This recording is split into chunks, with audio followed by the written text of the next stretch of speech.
The movie begins by introducing its protagonist first, a young woman named Bryn. But unlike everyone else her age, Bryn stays all alone in her big home, quite far from the town and any other locality. There is nothing strange about her though, except for her habit of not talking at all, which seems to be part of her decision to live in isolation. Bryn gets prepared on this particular morning, lights up the miniature town that she has made with extreme care and love, and then puts the finishing touches on a dress. It seems like the woman makes and sells dresses online, shipping them to other states far from her home. However, as Bryn drives to town to post this package, the extent of her loneliness becomes clearer.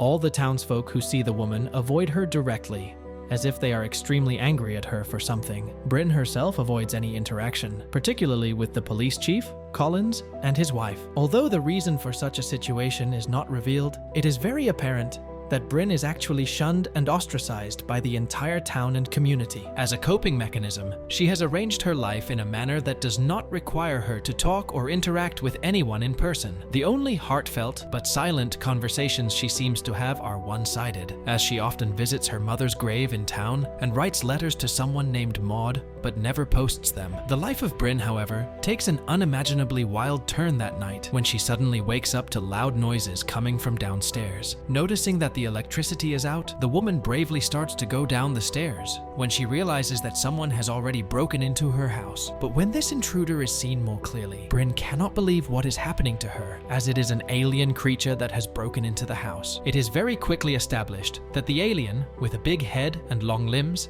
is aggressive and wants to hurt humans. Starting with Bryn, the woman gathers courage and uses her intelligence to stab the alien creature dead. But she also has a feeling that more sinister events are to follow. After managing to kill the first alien at her home, Bryn spends the night in utter shock and waits for morning. She intends to call someone for help, but quickly realizes that there is no electricity in her house, and even her car's battery has been drained, most probably because of the alien's presence. The woman covers up the dead body, still unsure about how the murder will be perceived by others, and then rides her bicycle to town. But on her way, Bryn notices that all of the homes by the side of the road look ransacked, as if they had experienced the same alien attack as she had on the previous night. She also sees what looks like circles of dirt on the yards of these houses, and she had earlier spotted a similar thing in her own yard before the alien invasion took place. Reaching the town, Bryn thinks of lodging a complaint at the police station, even though she might not be believed, but then her plan falls short. The woman comes across the police chief, Collins, and his wife when entering the station,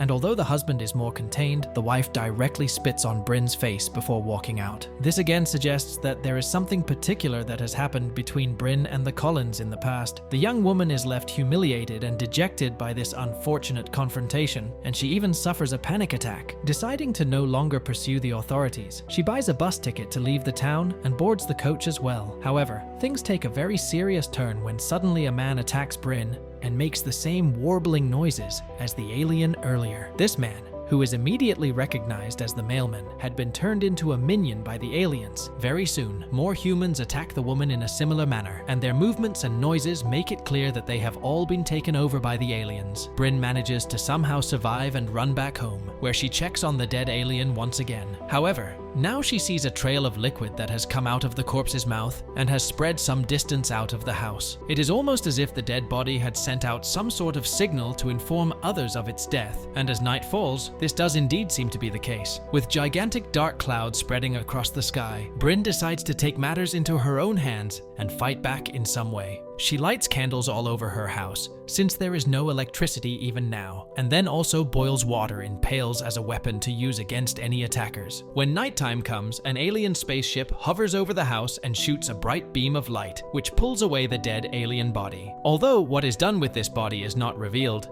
it is clear that aliens, like humans, do not want to leave behind their fallen comrade's body. To make matters worse for Bryn, another alien creature, this time much smaller, but with very long limbs, enters her house and attempts to track her down. The woman again fights her way out of the situation, using the space of her massive house, and then finally manages to kill this creature as well. Panicking at the whole situation, Bryn attempts to flee her house, but is soon attacked by a third alien. Unlike the previous two creatures, the third one looks much more sinister and powerful. Bryn keeps running from the monster when she is suddenly approached by the possessed mailman as well. Seeing that the woman is cornered, the alien creature now starts to make gestures with his limbs, just like the previous creature had also done, and it is revealed that this is the way for the creatures to call out to their spacecraft. The real reason for the alien invasion can be guessed in this regard, as it seems like they are here only to take control of every human and rule over the planet. It is revealed that the aliens have in their possession some spiky parasite-like insects, which they forcefully push into the mouths of humans. These parasites then grab hold of the throats of humans and allow the aliens to control their bodies. It might also be that the more a human tries to shriek and scream, the more effect the parasite has, and therefore grows stronger. This theory seems plausible because Bryn is able to overcome the parasite's effect and pull it out of her throat. Had it been so simple, the other humans could have done this as well. But since they had all succumbed, the only difference between them and Bryn seems to be relevant. The young woman had lost the habit of using her voice. Perhaps she did not scream like the others, and so she was able to get rid of the parasite from her body in a short time. When attacked by the mailman, Bryn luckily gets the best of the situation, as the alien spacecraft also hovers over them at this same time, and it shoots the bright light that is used to pull things up into the sky. Instead of Bryn, it is the mailman who gets pulled up by the beam, and she manages to escape. As the spider-shaped creature chases her, the woman cleverly traps it inside her car and then lights it on fire. The creature dies, and for a brief moment, it seems like Bryn has indeed escaped the alien attack. As the protagonist returns inside her house, she is attacked by a fourth alien creature, and now it seems like this loop will never end. Eventually though, Bryn gets pinned down by this alien, or rather by a bright red beam of light shooting from the spaceship, and it is in this manner that the controlling parasite is planted inside her. As the parasite starts to take effect, Bryn finds herself waking up in the morning inside her own house, with no sign of the aliens or any attack. As she climbs down the stairs, another woman her own age walks into the house and approaches her with great joy. Although Bryn cannot really see her face, she knows that this guest is her best friend from childhood, Maud. There were photographs shown in the film earlier that established that Bryn and Maud had shared a very close bond of friendship, and the two were almost inseparable. However, Maud's absence in the present and Bryn's words of apology in her letters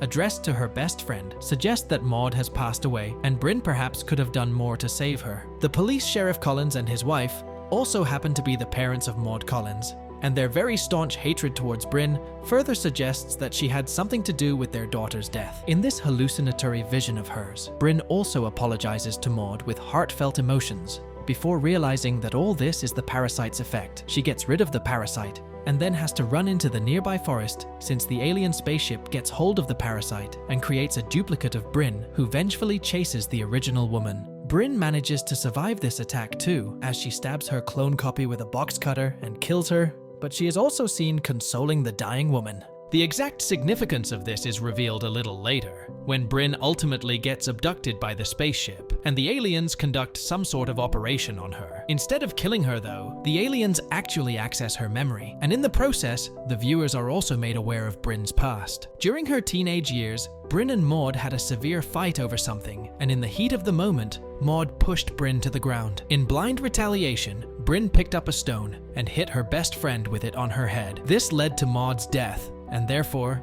it was Bryn who had caused her best friend's death. Bryn had confessed to her act, and she was immediately ostracized by the Collins and the other townsfolk because of her action. However, the girl had no intention to do any harm, and she regretted her actions ever since. But the townsfolk were not willing to forgive her, even after all these many years. The woman had accepted her isolation, but she also felt sorry for herself deep down, for she understood that her teenage self really did not know what she was doing. It is because of this emotion that Bryn is seen consoling her dying clone, and then also consoling her teenage self inside the spaceship later. These scenes are symbolic of the guilt that the woman has carried inside her for this long, and then finally forgiving herself for the grave mistake she had committed. When the aliens access Bryn's memories, they seem to realize that she is very different from other human beings. This difference is probably due to the fact that the others lacked any form of empathy towards an adolescent girl who had mistakenly committed a grave crime. Or it could also be that the aliens recognize an inherent evil inside the protagonist and feel that she is closer to them in this regard than the other humans. The difference is not outright highlighted in the movie, but either way, the aliens let Bryn live, and they dropped her out of their spaceship. The woman wakes up the next morning inside her house and looks much more excited than ever before. She gets ready, even wearing makeup, for her visit to the town. Unlike before, Every townsfolk now responds to Bryn's waves, and they have all turned extremely friendly towards her. The reason behind this is immediately clear, as the alien parasites are still visible on the throats of the townsfolk. In the final scene of the movie, Bryn happily dances with the townsfolk at a party in the evening, and the camera pulls back to reveal dozens of alien spaceships hovering over the town. And with that, the movie ends. I hope you enjoyed our video. Watch the next recaps on the screen and don't forget to subscribe for amazing videos. See you in the next one.